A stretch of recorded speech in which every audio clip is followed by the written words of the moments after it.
In a quaint village nestled beside a babbling brook stood an ancient mill, its wheels no longer turning as they once did.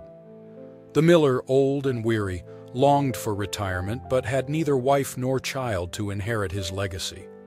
Under his tutelage worked 3 apprentices, 2 sharp as the mill's blades and 1 named Jack, whose wits were as blunt as a loaf of day-old bread. One crisp morning, the miller declared he would bestow his mill upon the apprentice who could present him with the finest steed.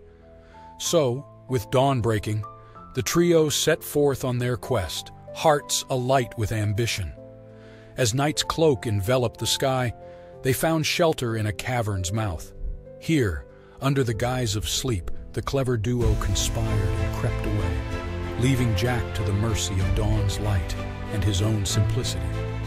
Awakening to solitude, Jack stumbled out into the new day, only to be greeted by a speckled cat whose fur shimmered like the dust motes in sunlight. "Where to, Jack?"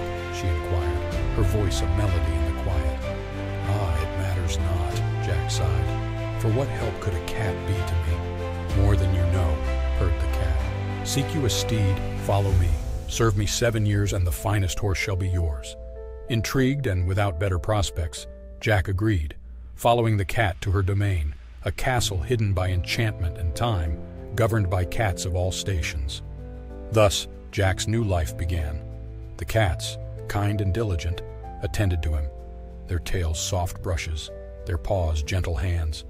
He worked, yes, but in the castle's magic, he found contentment. 7 years vanished like mist over the mill pond, and Jack approached the cat for his promised reward. "A task remains," she declared. "Build for me a house." With the house built, the cat bade him return to the mill, promising the arrival of a horse beyond compare in 3 days. Back at the mill, the other apprentices scoffed at Jack's empty hands, relegating him to the barn's cold comfort. 3 days hence, the air filled with the sound of hooves and the sight of a carriage grander than any tale, drawn by 6 horses with a 7th, a horse of such splendor it seemed woven from dreams, led beside. From the carriage stepped a princess, whose eyes held the wisdom of the ages and the kindness of the heart. This princess was none other than the speckled cat, transformed, revealing her true self to the astonishment of all. She asked for Jack, who was fetched in haste and clothed in finery befitting a prince. To him, she presented the magnificent steed, and the miller, overcome by the sight, proclaimed the milljacks. But the princess smiled, a smile that spoke of deeper bonds forged by kindness and toil. "The horse shall remain," she said, "but Jack comes with me."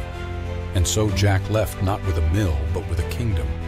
For in serving with a true heart, he had earned a love and a life far beyond the worth of any mill. Together, Jack and the princess returned to the enchanted castle, where they were married amidst the jubilant cheers of cats and humans alike, living happily ever after.